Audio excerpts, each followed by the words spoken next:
مساء الفل أحبابي. النهاردة فكرة جديدة. جبت شنط خوص. الشنط جاية لنا من أسوان. شنط جميلة جدا، مساحتها حلوة قوي. صديقة ليا حبيبتي كانت بتعمل الشغل ده، وعلمتني ازاي ازين الشنط دي بالاكسسوارز.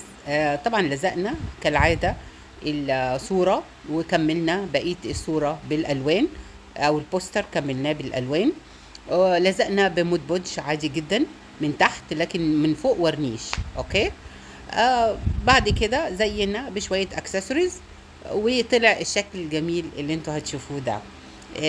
الشنطة دي مقدماها هدية لصديقة ليا، والشنطة الافريكانو دي بتاعتي انا. اتمنى تعجبكم. طبعا القله دي انا رسمها، هي مش موجوده. وحطيت لها هنا شويه اكسسوارز و